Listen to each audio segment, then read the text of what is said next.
If you're tuning in over the internet, we're just, I think, waiting for Rocco to do his intro. And hopefully he can hear me. I think he's switching it over now. Good to go?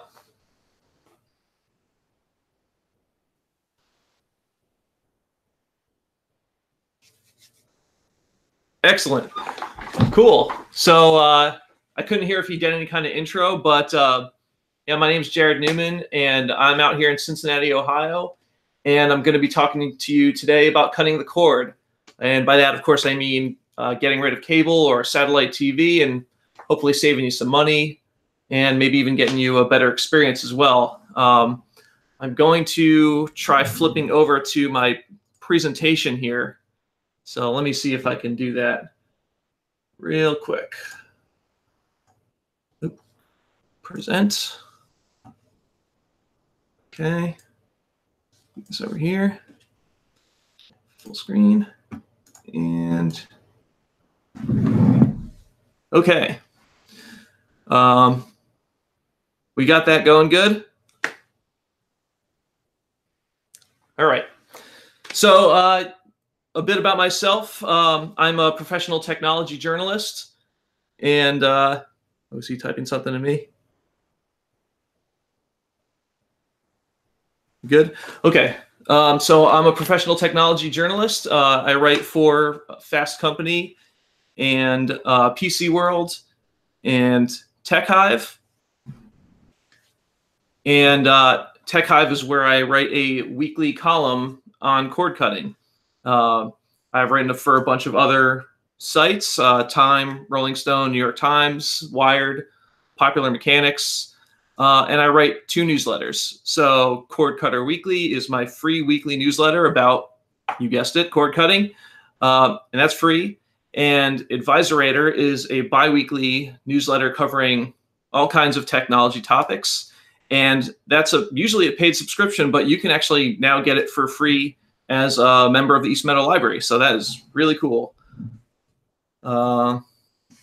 So I had mentioned that I've been a technology journalist for 10 years now. And 10 years ago was actually, not coincidentally, when I cut the cable cord myself. So it was kind of done out of necessity at the time. I had just started freelancing. I had just moved to LA, didn't have a lot of money, and internet service from Time Warner Cable at the time was about $35 a month. And I knew that Netflix was just starting to stream movies and TV shows, and Hulu had just started streaming TV shows from a few of the major networks. And I knew that I could get TV over the air from an antenna. So we just kind of decided to try and cobble it together and see what we could do. And it kind of worked out. But it's been really interesting over the last 10 years to see how many of these options have come up. So, of course, Netflix and Hulu are still around. And you can now get HBO by itself or Showtime by itself. And now there are these live TV channel bundles like Sling Television and DirecTV Now and PlayStation Vue and YouTube TV, which is great. I like that there are all these choices now, but obviously it can be pretty confusing. So I'm going to try to help you sort through all that, talk through some of the tools that you might be able to use to help kind of narrow down your options. I do have all of my devices set up here. So when I'm done with this presentation, I'll flip over and try to do some demos. And I hope we'll have a lot of time for questions at the end. So not to get too mired in the history of it all, but I did want to talk a little bit about how we kind of got to this situation in the first place. So it's kind of a common misconception that the reason that your cable bill is so expensive is because the cable companies are evil and they're just out to get you and they're just jacking up prices and it's all the cable company's fault. And they're not exactly blameless. You might be paying too much to rent a cable box and they might be hitting you with all kinds of hidden fees, but it's not just the cable companies that are to blame for high prices. It's also the networks. So I like to think of ESPN as kind of the quintessential example of this. If you get ESPN from your cable TV provider, the cable provider has to pay ESPN a monthly fee per subscriber. It used to be about $5 a month, I think, per subscriber that got ESPN. Now it's more. And also because ESPN is so popular, ESPN can say to the cable company, well, if you want ESPN, you also have to get these other channels, ESPN2 and ESPN Classic and ESPN News, and you need to have them all together. And because Disney owns ESPN, Disney can step in and say, well, if you want ESPN, you also need to carry these Disney channels like Disney XD and Disney Junior and Freeform. And if you want ABC, you have to get all these things together too. And they can also say, well, you know, we just started paying the NFL more than ever for Monday Night Football. So somebody's got to pay for that. So now we have to raise your prices, which in turn means you have to raise prices for your cable customers. And also, again, because ESPN is so popular, they can say something like, well, if you want ESPN, it needs to be in the most popular package that you offer. So around here, at least, Spectrum, formerly Time Warner Cable, does offer a so-called a la carte TV plan where you can pick 10 channels and it's cheaper than cable, but they only offer that if you don't already have cable. And they have to basically offer it to you if you're just somebody who's getting internet. And the reason that they do that is most likely because they can't run afoul of these contracts that they have with companies like ESPN that say they need to be in the most popular package. And I'm not trying to just pick on ESPN. It's, you know, it's this whole system. AT&T, which now owns Warner Media, they've got all these channels, TNT and TBS and HBO, and Viacom has this whole bundle of channels, and Discovery owns a whole bunch of popular channels, and of course Fox does, and Comcast, which owns NBCU, owns their own channels. So you basically have this system that's steadily driving up costs, and there's not really a lot of competition. You know, you can get satellite TV service, and maybe if you're lucky, there's another cable provider in your area or a telecom, but everybody's basically offering the same service, and nobody really wants to be without popular channels. So it's just kind of little incentive to do things differently and change the price structure. So that's kind of how we end up with the situation that we're at now, which is average cable bill is now about $100 per month. It's pretty much gone up steadily every year. And, you know, we're not making more money really, but we're paying twice as much as we used to for cable. So something's got to give. So what happened now? Basically, Netflix came in and said, we're going to start streaming video, and we're not just going to start streaming licensed stuff. We're going to start making our own shows, and we kind of want to be like HBO, but on the internet. And you know, at the same time, people are starting to watch things online, and the network said, well, now people are starting to pirate video. They're watching Netflix, and if we don't start putting stuff online, then we're just going to lose customers to piracy and Netflix. So they launched Hulu, and HBO is looking at Netflix and saying, well, you know, they're basically trying to become us, so we need to put our stuff online. And then you started getting companies like Dish Network saying, well, you know, young people, millennials, they're never going to put a satellite dish on their roofs, so we need to offer a streaming service called Sling TV in this case that's, you know, trying to win those customers back. So you have these kind of factors now that are stirring things up and creating more competition, which is good, but again, also potentially confusing to make sense of it all. So that's kind of a history lesson, I guess. And now we get to the meat of it, which is actually, should you cut cable in the first place? I don't know if this is going to work over the internet, but I'm curious how many people here are paying at least $50 a month for TV service alone. There may be a delay, but we'll see if people raise their hands. Okay.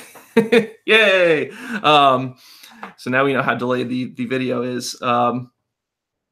What's Rocket Ring? Majority, yeah. How many people are paying at least $100 a month for TV? And I'll just keep talking while I'm waiting to see if anybody raises their hands. But I kind of think of $50 a month as kind of the baseline of where you should start thinking about cutting cable, because let's let's see, people raising hands. No, maybe.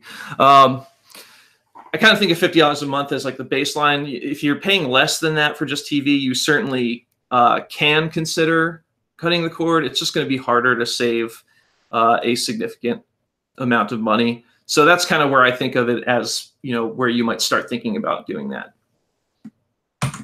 And even if you are kind of on that borderline, I think there's something to be said for kind of escaping that yearly ritual of calling up the cable company and kind of haggling your way to a lower rate.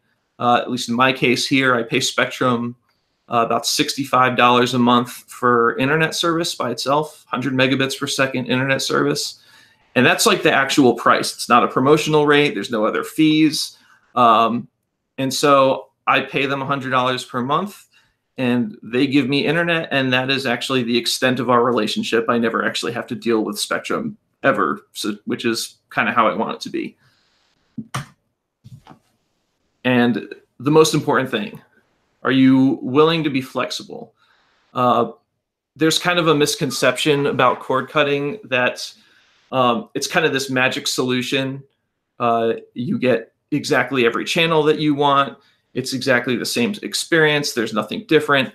You just kind of magically save money through no change or sacrifice. And I think that the more actually, the more willing you are to kind of do things differently, or maybe give up a channel or two, drastically increases the amount of money you might be able to save, because it's really about being able to make those decisions.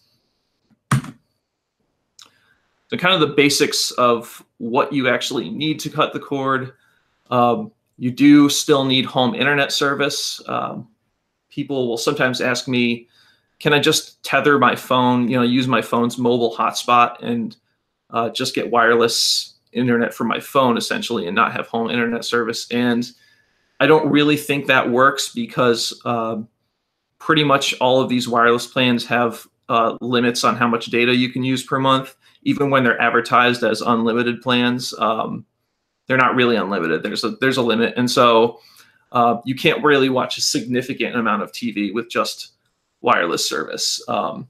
So yes, you do still need to have a relationship with your cable company. And some people go, haha, well, you're not really cord cutting in that case, but we're not really arguing semantics. We're just trying to save money. So whatever. And in most cases, it's still possible to save money even when you're getting home internet service. And as far as speeds go, I kind of think of 15 megabits per second as the baseline per stream. So the number of devices you plan to watch on at the same time. If you have, 2 TVs that are constantly playing, you probably want to have at least 30 megabits per second in terms of the advertised rate that you're getting from your internet provider. You need a streaming device, and this can kind of get confusing if you're, not really familiar with this stuff. So they don't make it easy in some cases. Like Roku is a device. It's a, it's a box or a little stick that you plug into your TV. It's a device. It's not a service like Hulu, which is, an app that you would download onto your device.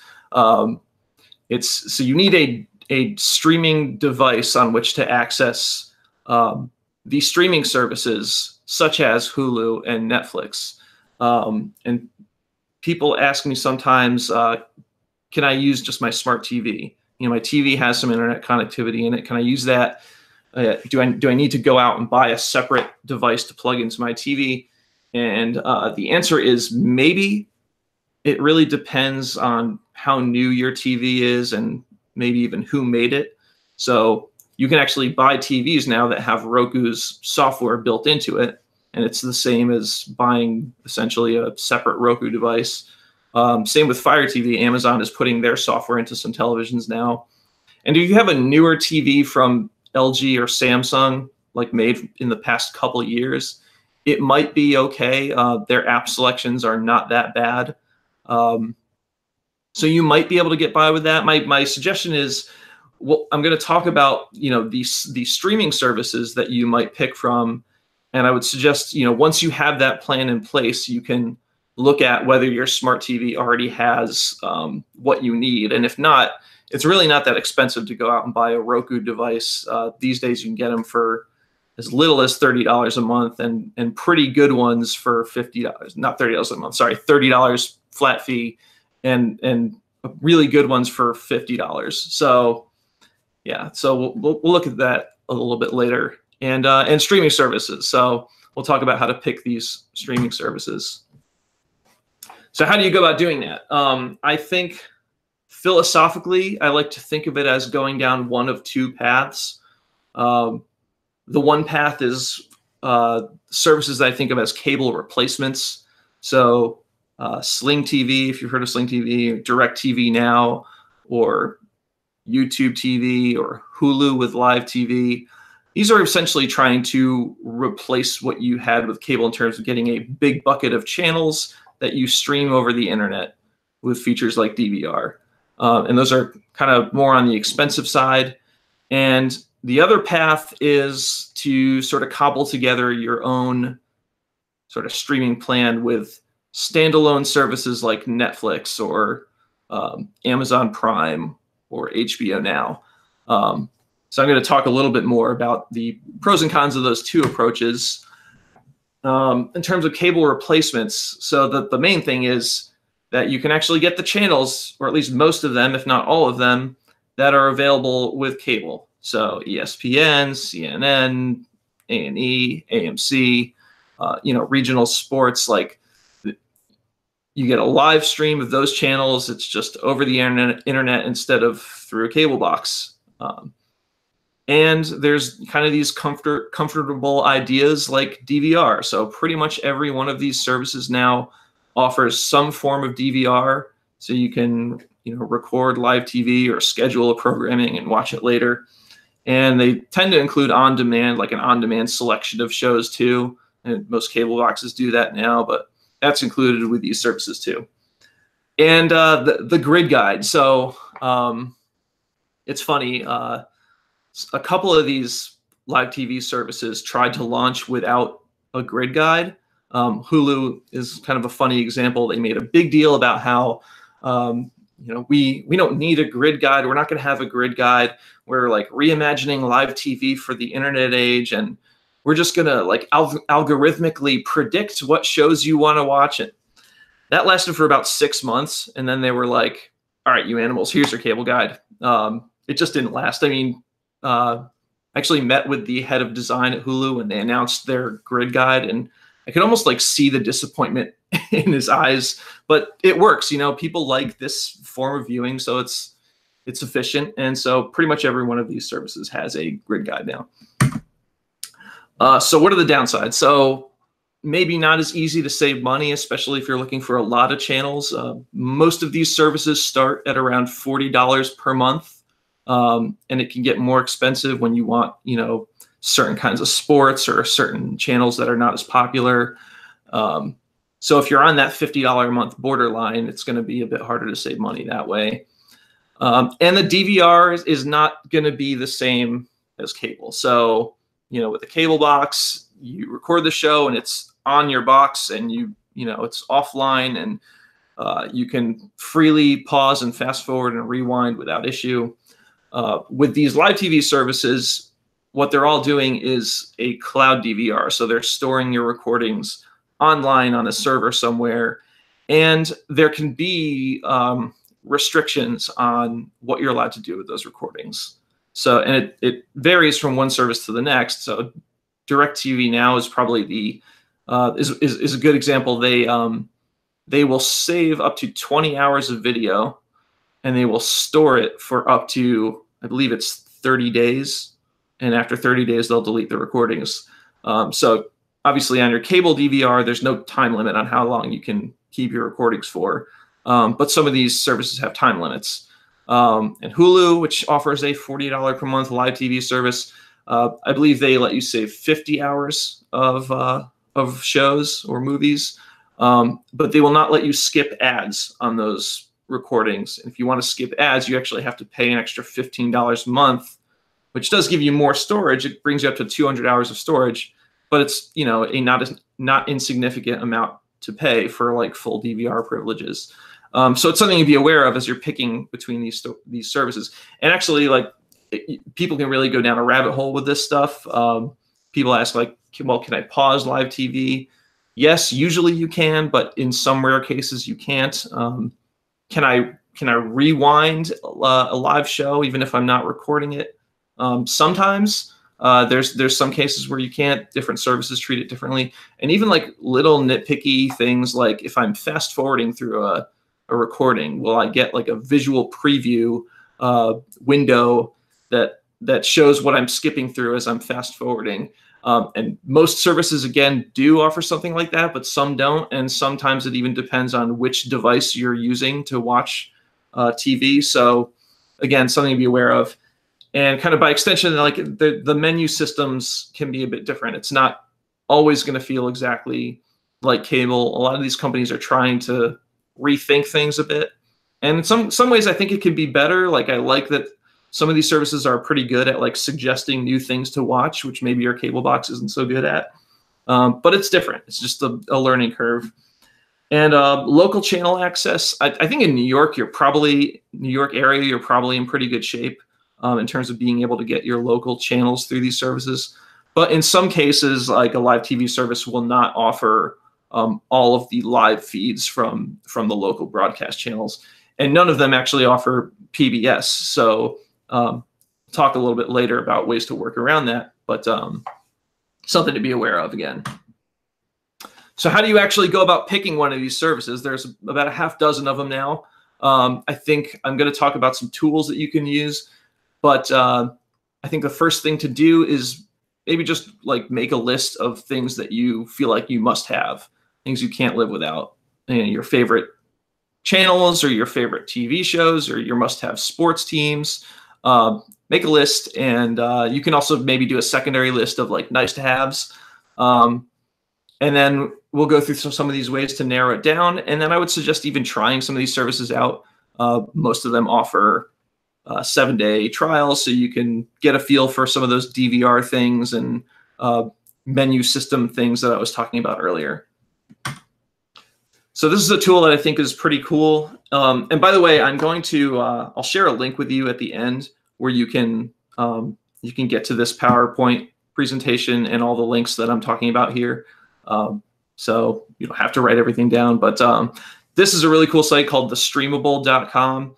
And if you go to it and there's a channel finder button in the corner, you can basically enter in all of the channels that you're interested in getting. You can enter in specific shows and it'll automatically like figure out what channel that's on. Sports teams, same thing. It'll figure out what channel it's on. You can enter in your location, in my case, Cincinnati here, and it'll say like, all right, well, you know, here's which local channels are available. And it'll give you this list of services that kind of meet those criteria. So as you can see here, like it believes that PlayStation Vue is the best choice for the channels I put here.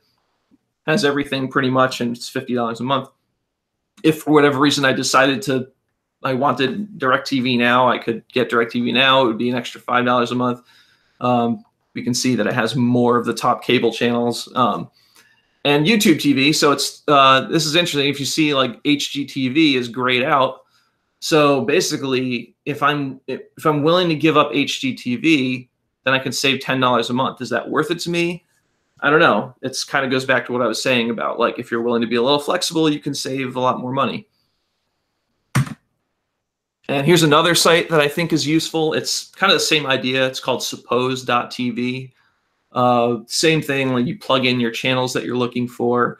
But I'm pointing this out because it's a little denser in terms of how much information it provides. And there's things like, you know, each of these services has a limit on how many devices you can watch on at the same time. Most are at least 2 streams, some are 3. Some let you buy additional simultaneous streams. So you can actually like use the slider up top there to say, all right, I want to be able to watch on 2 devices at a time or 3 devices at a time. You can say if you already own a Roku or a Fire TV, you can say, all right, well, the service that you recommend has to be on Roku or has to be on Fire TV. Otherwise, don't show me it. You can say I need to have DVR, although most of these services have DVR, and you can even like prioritize which channels you care about most, and it'll tailor the order of its recommendations on that. So a little more advanced than the other site that I showed you, and maybe not as intuitive, but kind of tells you more information. And then again, it gets back to kind of trying this stuff out once you kind of have this baseline of like whittling things down. So the other option, like I mentioned, is kind of to be outside of the entire cable bundle system and just go with standalone services like Netflix or Amazon Prime.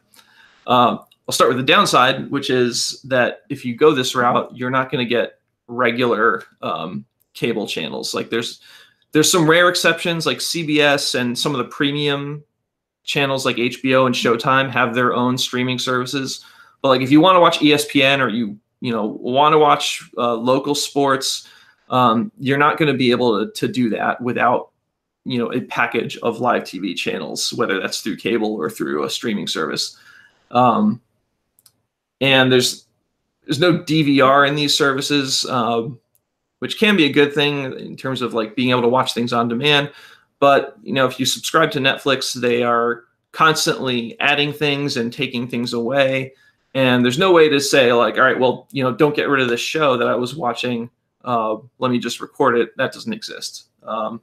And it's maybe a steeper learning curve in terms of having to choose between these different services and use them. They have different interfaces and different billing systems. Maybe you're managing multiple subscriptions. So it can be a little more unwieldy compared to just like one package of live TV channels.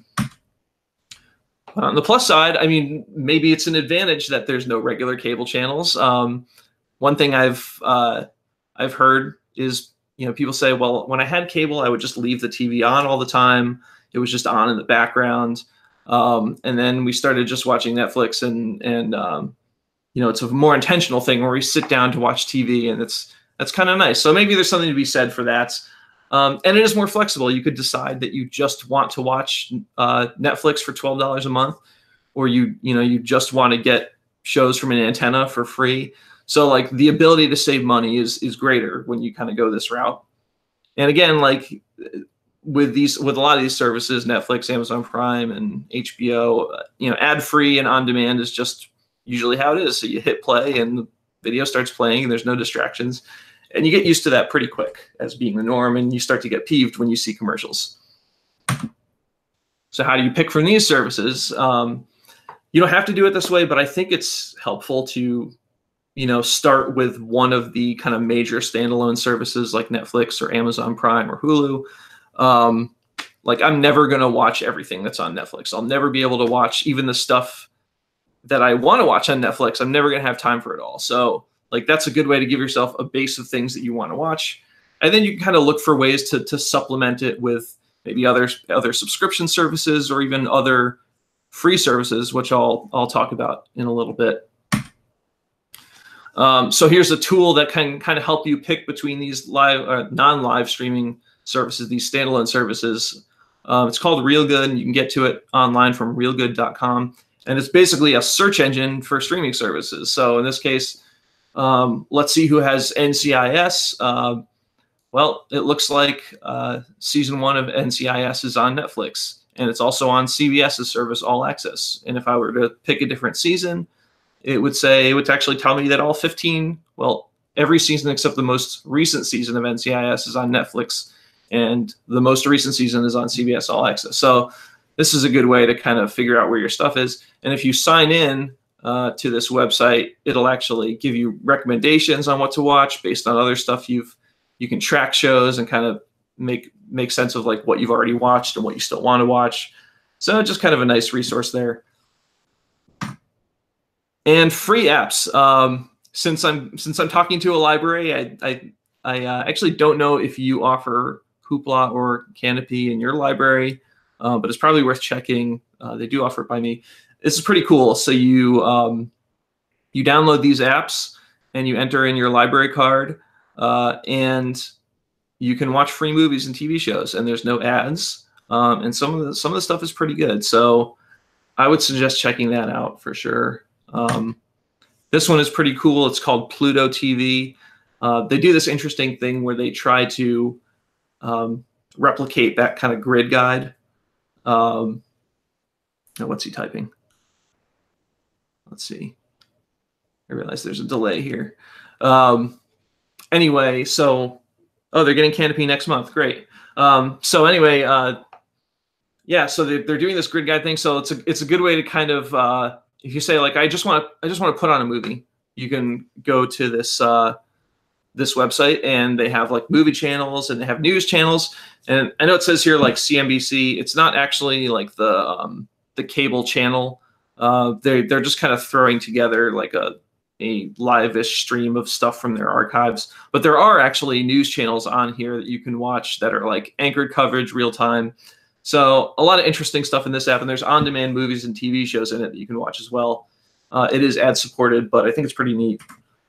And if you have a Roku device, Roku is putting a big emphasis on free movies and shows. They have an app called the Roku Channel, which again has free stuff. And Roku, philosophically, their thing is like try to show fewer ads because eventually people just tune them out if you show too many. So pretty good experience in terms of like not beating you over the head with ads when you're trying to watch these movies and shows. And so news. One thing from people who are, just getting rid of a bundle entirely, sometimes I hear, I just want to be able to like put on the news, or, there's a breaking news event. I need to just like be able to tune in and see what's happening. So there are some apps that are really good at this. One of them I think is CBSN, or CBS News as it's sometimes called. They actually offer a free round-the-clock live news broadcast with an anchor, and they do like flip over to live coverage when something important is happening. So if you're getting rid of cable and you're kind of missing the cable news sort of experience, you might be able to sort of replicate it with something like this. And there's other interesting apps that are doing similar things, like Cheddar, and maybe ABC has their own round-the-clock thing like this now too. So PBS, I mentioned, they have a free app where you can watch a bunch of their TV shows on demand. And you can actually pay them $5 a month for like expanded access to their archives and stuff. And Sony Crackle and Tubi are other like ad-supported movie and show services that are pretty decent. So again, just looking to pad out that subscription with more things to watch, not a bad way to do it. As far as an antenna goes, if you're doing a live TV streaming service like Sling TV or PlayStation Vue, you may not need an antenna. Most of those services, I shouldn't say Sling TV because they actually only have 2 of the big 4 networks, but pretty much all the other services offer the big 4 networks and a live stream of the local broadcast in most cases. So you may not need an antenna in those cases, but you might be able to get some use from it for watching something like PBS.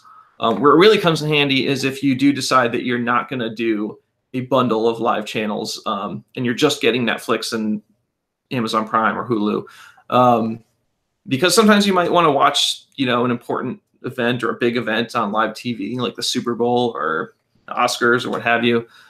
So plugging in an antenna will get you those major broadcast networks in HD. I'm not going to get too deep in the weeds in terms of like antenna coverage because everywhere is really different. Hopefully, you're close enough to broadcast stations where you are that you could get pretty good coverage of local broadcast channels. I would kind of suggest starting with like an indoor flat panel antenna and seeing what you can get. A 35-mile flat panel antenna can do pretty good. And you don't even have to spend that much. I mean, there's kind of fancy big name brands that sell antennas like Winegard and Channel Master. But you could even try, a $15 to $20 flat panel antenna on Amazon and see if that works. It has worked for me, and I found that there isn't necessarily a huge difference. There are some differences in terms of like customer service and things like that. But you could try it out, and if it doesn't work, you can return it and maybe upgrade to something else, and then start looking into, attic or rooftop antennas if you really want to. And if you really want to get fancy with your antenna, you can actually record those channels. So TiVo, they do offer a over-the-air version of their DVR box. It's called the Bolt OTA. It costs $250, and there is a subscription fee. I believe it's $7 a month or $70 a year, or $250 for life. So it's could be, you know, $500 for this device, so it's not cheap, but it is TiVo, and if you're kind of familiar with that TiVo experience, it's very solid. It works well. You know, they have the guide, they have powerful DVR features, so something to consider. And I like this other device called Tablo. It's a networked DVR. So what you do is you install it wherever you get basically the best antenna reception in your house. You plug an antenna into it, and you plug in a hard drive, and it will actually stream live TV or record live TV and stream it to other devices around the house. So if you have a Roku, you know, in your basement or something, and you're watching Netflix, then you could also just download the Tablo app and watch those live channels from your antenna. And they charge a subscription as well. The device itself is $140, and the subscription is $5 per month, or $50 per year, or $150 for life. So about $300 for that situation. Yes, I'm actually just about to end the live stream and do some questions. I was going to actually show some of these streaming devices that I was talking about. So let's do that. I'm going to switch off of this and go back to my TV here. See if I can do this. Stop screen sharing. Okay, we're back. Let me turn on the TV. And if you have questions, if you want to like start putting in some questions now, now wouldn't be a bad time. I'm just going to kind of start showing some of these devices that I have here. Let's see. Roku.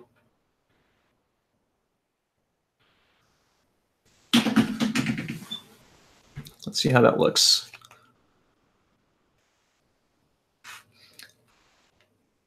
Everything's in reverse, so that's interesting. This is Roku. I like it because it's very simple.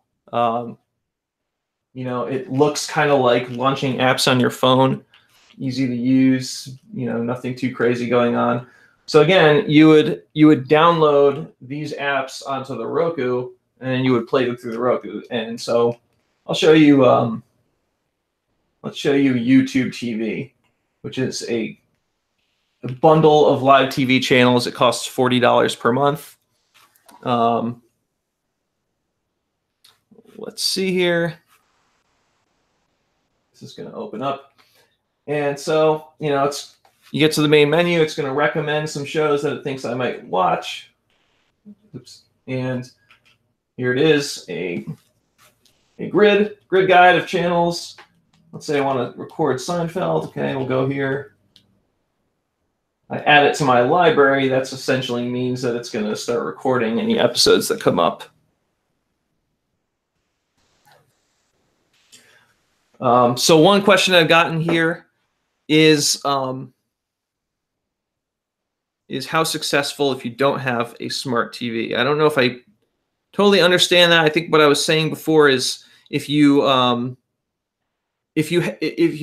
don't have a smart TV, you can buy a device like Roku or Amazon. I'll show you. So this is an Amazon Fire TV stick. It's this one is the non-4K version, but I would suggest getting the 4K version even if you don't have a 4K TV. I was going to talk about that in a minute. But $50 for the Fire TV Stick 4K, and if you have an HDMI input on your TV, you would just plug it into the HDMI input.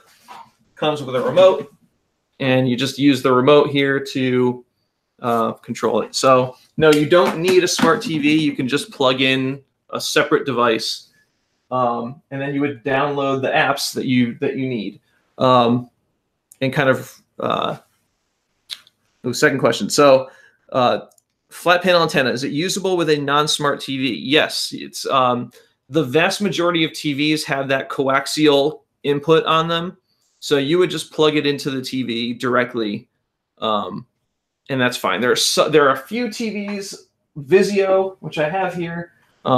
actually tried to do some TVs without without antenna and coaxial input, but that's really the exception to the rule. Most of these TVs will let you just plug an antenna in directly. But if you want to use something like TiVo or the Tablo device that I was talking about before, I have that here also, you would not need a tuner in the TV itself. Okay, so the third question is, do you have to wire each TV, or are all TVs Wi-Fi? So each TV needs to have its own streaming device, or its own smart TV features built into it. So if it's a non-smart TV, like I said, you can plug in one of these devices, and the device itself will connect over Wi-Fi to your internet service. The TV itself doesn't have to be smart. You would just plug in one of these devices. But if the TV is a smart TV, then it can just connect to your Wi-Fi network directly. And this is kind of an important thing that I didn't kind of explicitly point out before, is if you're getting one of these streaming services, you don't have to pay extra for each TV that you're watching it on. So if I subscribe to Sling TV, or let me go to one of these other ones, Philo. Where's Philo? Philo. If I subscribe to one of these services, I can watch on as many TVs as I want. The only limitation is how many devices you're watching on at the same time. So most of these services say 2 streams at once, but as many devices as you can handle just in total. Some offer 3 streams, or some let you pay extra. Another good question. So do some of these devices have a limited lifespan? This person has a 2nd generation Apple TV and can't get the Amazon Prime app on it. Yes, pretty much all technology has a limited lifespan. I guess you could say that like a cable box is gonna last you longer, but I would argue that, you know, if you're paying $15 a month for a cable box, over 4 years, that's going to be $60, which is more than you would have to pay for a very good Roku player. And Roku, in fact, has been very good about supporting their devices for a long time. Pretty much everything released after, I think everything from 2012 onward is running the same software. There may be some minor differences in what features they support, but like you can download the same apps. So you can get really good mileage out of these devices. Amazon, I believe, is still supporting all of their Fire TV devices. The thing with Apple is that they had kind of an old approach to Apple TV, where they didn't have an app store and it was very limited. And then they kind of changed course and started doing basically what Roku was doing, and kind of let streaming services launch their own apps. So when they did that, it kind of ended compatibility with those old devices, and they kind of started over with a new platform. So this is Philo. This is an interesting service. It's $16 a month, and it actually is a bundle of live TV channels, but it doesn't have any sports. So it has channels from like AMC and Viacom and Discovery, but no sports. So $16 a month, a kind of interesting example of like what you can save by cutting out sports. I want to show something else from Roku, and then I'll get back to answering the questions.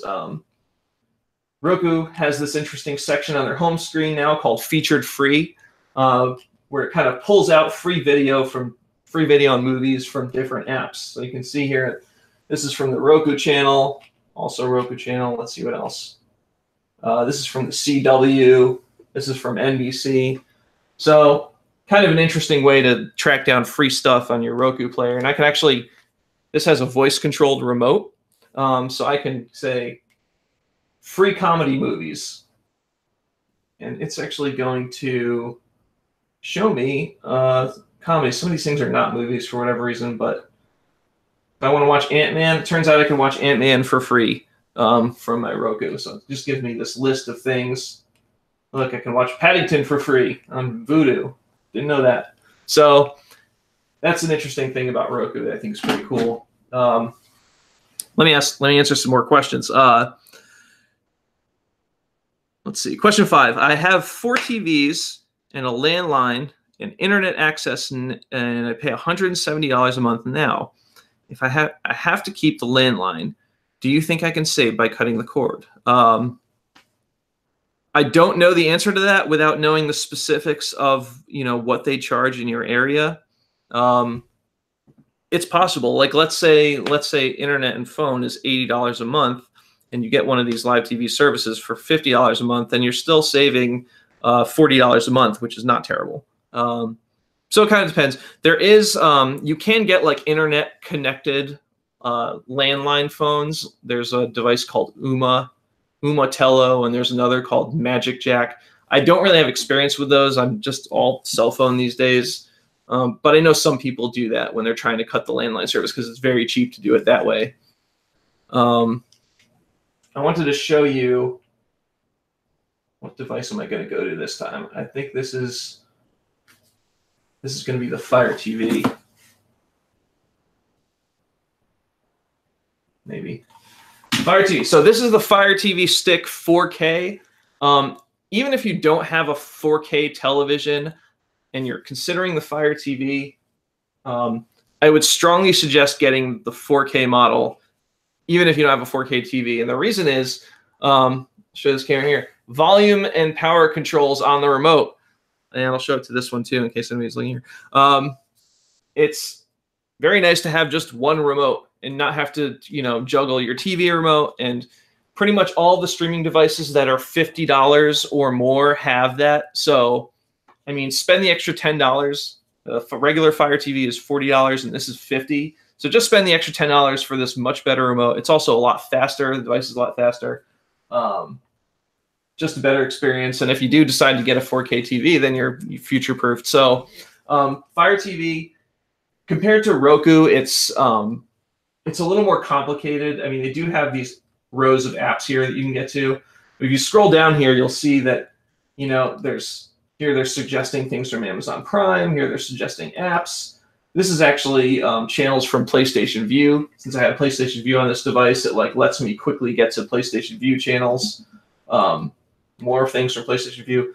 Recommended movies from Prime. So they kind of throw a lot of stuff at you, which is cool. It can be a little chaotic, but I think it's pretty neat. And the voice controls are really cool. So I have PlayStation Vue on here. I can say, watch ESPN on PlayStation Vue.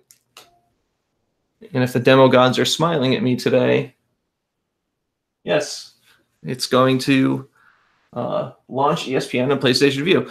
So kind of just cool stuff you can do compared to Roku, but not as simple. Let me answer another question because I'm seeing them come in here.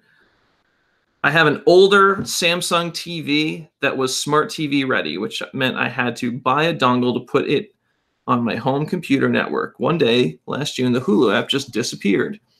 Do the streaming services sometimes decide that they will not work or will discontinue with working with all TV manufacturers? Yes. So this is kind of gets back to what I was talking about with smart TVs versus streaming devices, separate streaming devices, and especially with older smart TVs, they just they weren't really designed to stand the test of time. So that can happen. I've heard multiple instances where with Samsung TVs in particular, the app stopped working, which is not a huge tragedy because you can buy a Roku for $40 or $50. So if you're getting 4 or 5 years of life out of your TV in terms of its smart TV capabilities, and then you upgrade to one of these devices and just plug it into the HDMI port, that's okay. I will say that Roku, which puts their software into smart TVs now, they've been doing that since 2014, and as of now, all of their TVs that they've ever released all run the exact same software. So they've done an especially good job of maintaining the software on their smart TVs.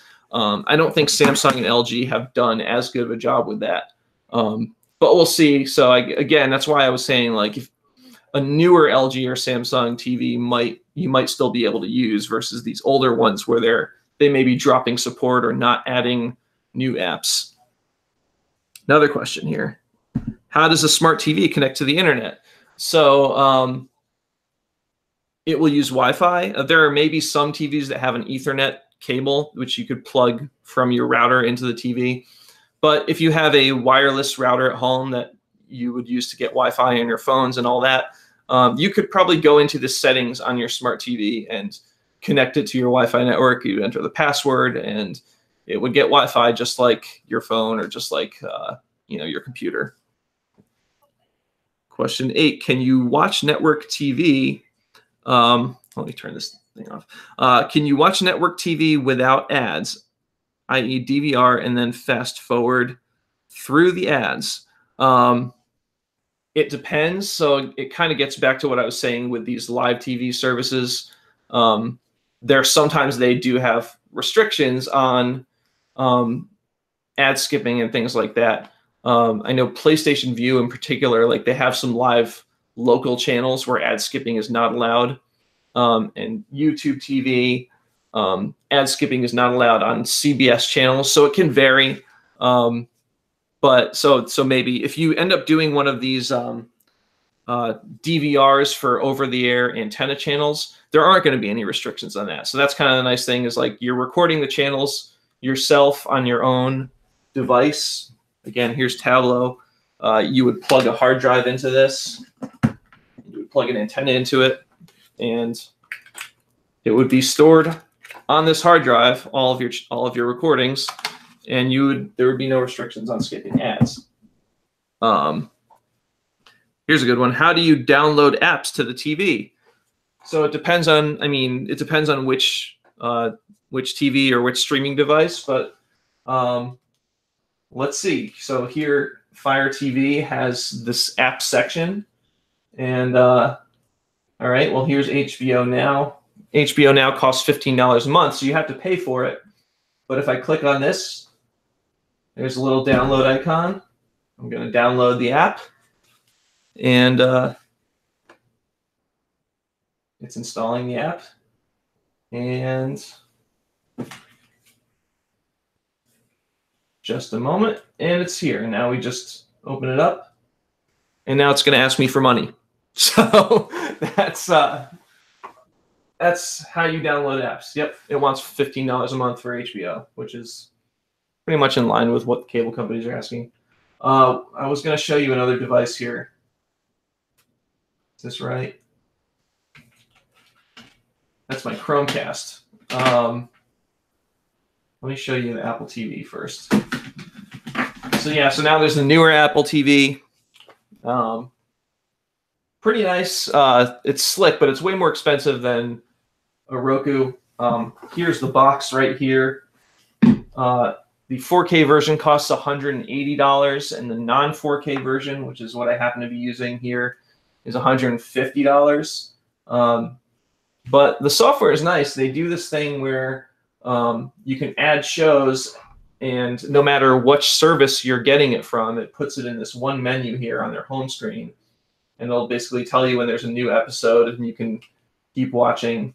So here's The Good Place, and it just opens Hulu and takes me into the app so I can start watching Good Place.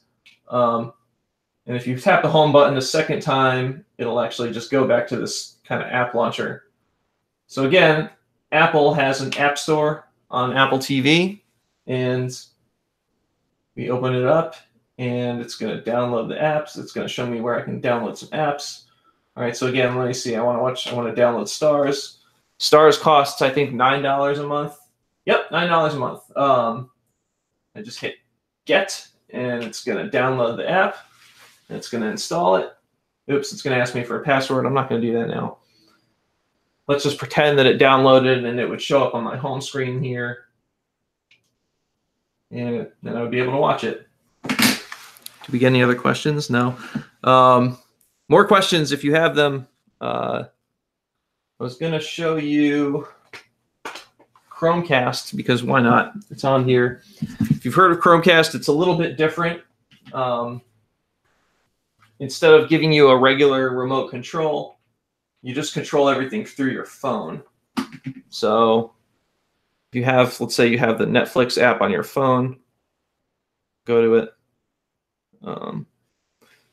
Opening the Netflix app on my phone here, and there's, I don't know if you can see it, there's this little cast button in the bottom right corner here. If I hit this button, it just recognizes that I have the Chromecast on my network, and then I hit Office TV, and that's what I have here. And now my TV connects to my phone. It doesn't actually stream the video from my phone. My phone just sends instructions to Chromecast. So now I'm looking at my phone and say, I want to watch, I don't know, I want to watch Trevor Noah, sure. And I hit play on my phone, and instead of playing on my phone, it's just going to play on the TV instead. So kind of a different way to do stuff. I think it's neat. I wouldn't necessarily use it as like my main streaming device, but I do kind of like sometimes getting stuff from my phone. So, so that's Chromecast. And I don't know. I mean, that's all I have to show you. Do you have? Oh, good. Another question. Can you only use Google Chromecast on a Google phone? Nope. iOS, it works on iPhone or Android. You can actually even go on your computer, and certain websites, if you're using the Chrome browser, will let you cast also the same way. And it's actually a neat way to mirror the screen from your laptop from the Chrome browser. If there's like a website you wanted to put on the television for whatever reason, I don't know. This is kind of neat. Another question, maybe? I could do more demos. I can go back to good old Roku over here. Let's see. I think the TV turned off. Here we go. I can actually show you. This TV has some smart TV stuff built into it. I want to go to this SmartCast. Vizio. This is a Vizio TV, and they call their smart TV software SmartCast. I never use this. I just I find Vizio's smart TV software to be kind of clunky and slow, and they don't have a great selection of apps. So it's fine. You can watch Hulu or Netflix, and actually YouTube TV is on here, which I'm surprised at. But yeah, I just generally go with a streaming device from this TV. I use a separate streaming device. I was going to go back to Roku. Okay, question 10. Oh no, question 11. What is the maximum distance when using an antenna? So we're 25 miles. How far away do they reach? Depends what kind of antenna you get. I mean, an indoor antenna, there are like 60-mile indoor antennas. I really doubt that you could get a station from 60 miles away. But I'm about 20 miles away from the broadcast stations here in Cincinnati. And the flat panel antenna is fine. I have one actually. It's actually sticking out the window over there. And I'm on the first floor of my office here at home, and it works fine. I am kind of on the top of a hill area, so I don't have obstructions really. So it can depend. And again, it really varies depending on the house. But yeah, 20 to 25 miles, you should be fine with a 35-mile antenna. Sometimes you can use an amplified antenna if you're having problems. If you're really close to a broadcast tower, like that can actually do more harm than good. Let's see, can I show you anything else on here? I can show you Pluto TV since I was talking about it. Anybody have any more questions?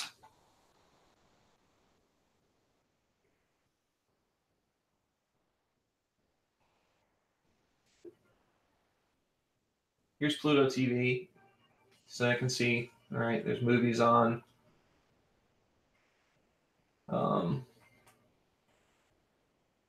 There's some random, there's a Mystery Science Theater 3000 marathon channel if you want to do that. So, yeah.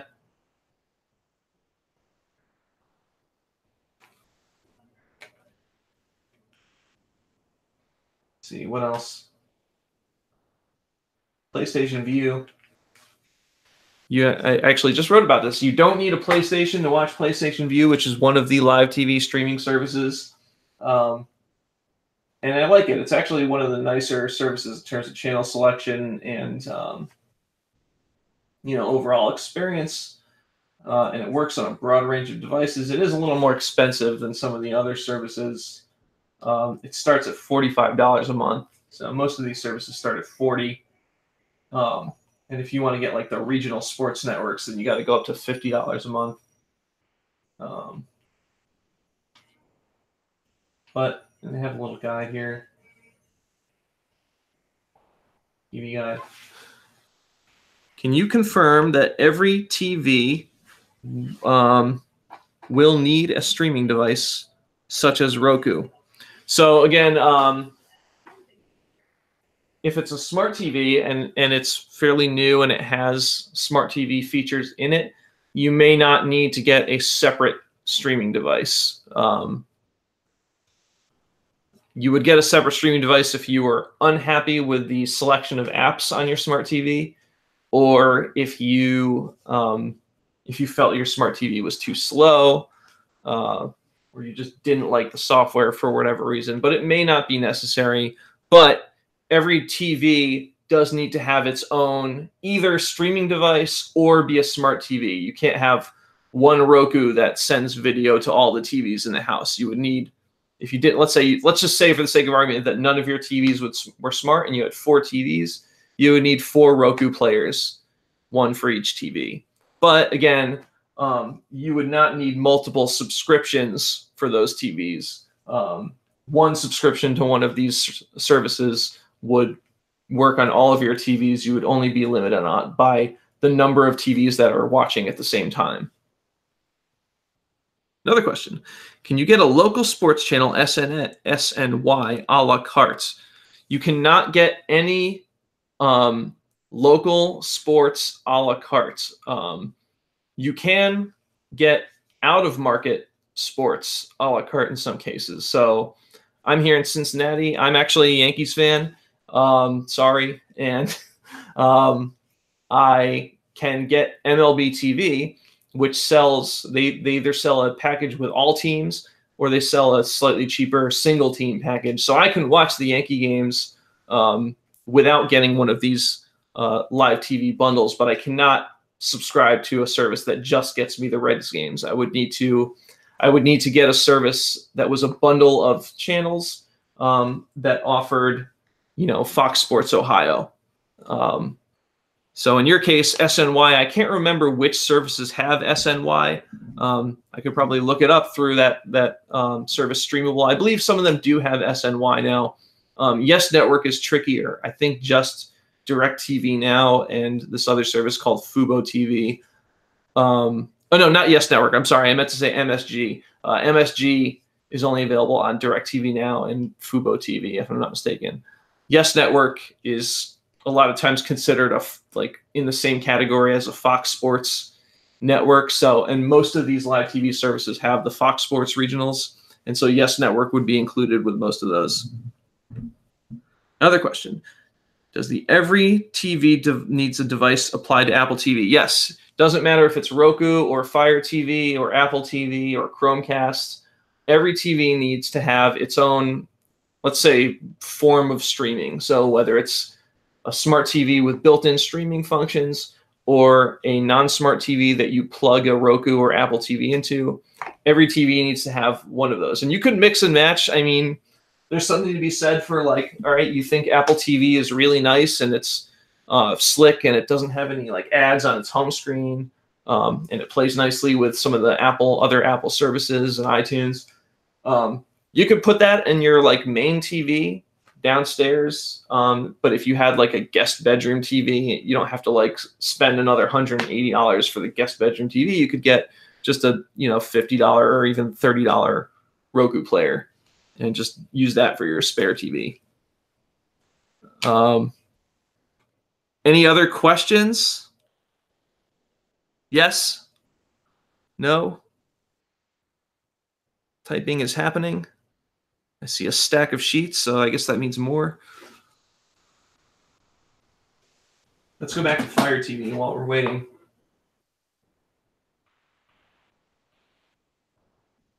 Good time to nitpick. Oh, you know what? Let me talk about this. So, what Roku should you get? Same kind of thing. There are Roku players that have a power button on the remote and volume buttons on the side. Those generally cost at least $50. I would strongly suggest getting one of those. So either the Roku Premiere Plus or the Roku Streaming Stick, which are both $50. There's some minor differences between the two. But they both kind of offer the same remote, and they're both equally as fast. And I just think if you're cutting the cord and you're getting down to one device, leaving the TV remote in your drawer is pretty nice. So yeah, spend the extra $10 to get the better remote. Another question. What do you do if you have an analog TV? Good question. So there's one option. It's called the Roku Express Plus. Not to be confused with the Express.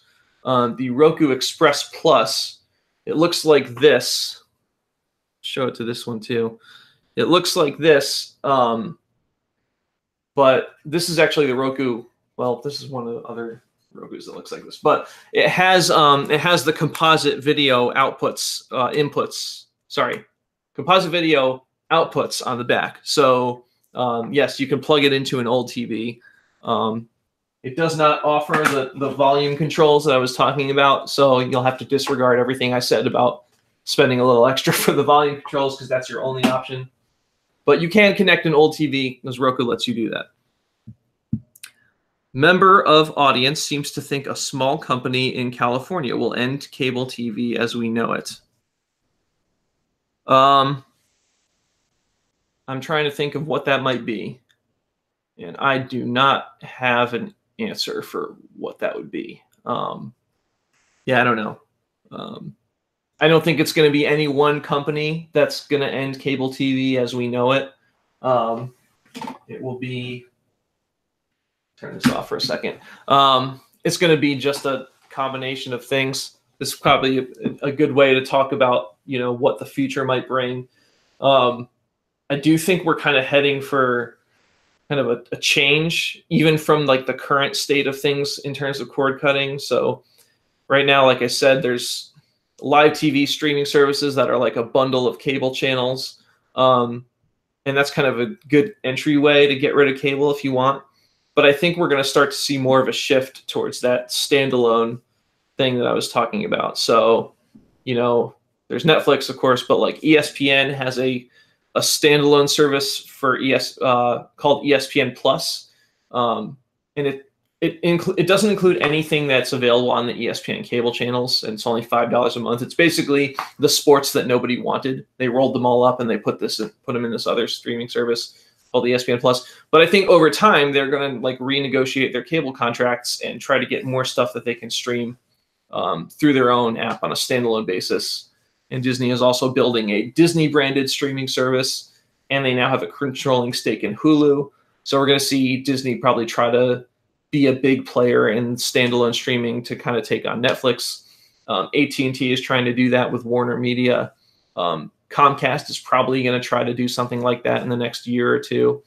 So I think you're going to see kind of this like warring factions between large standalone streaming services that are trying to win over most of the subscribers.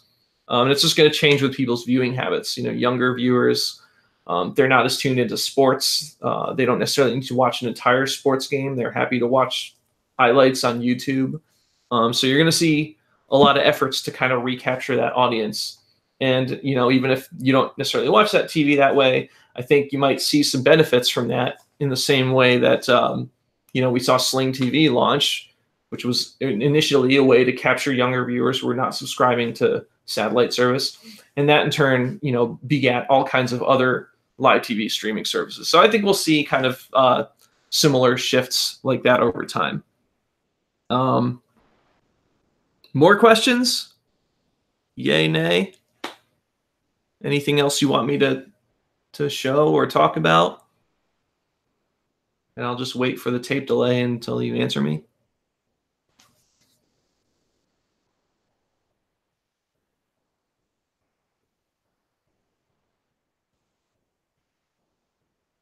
No.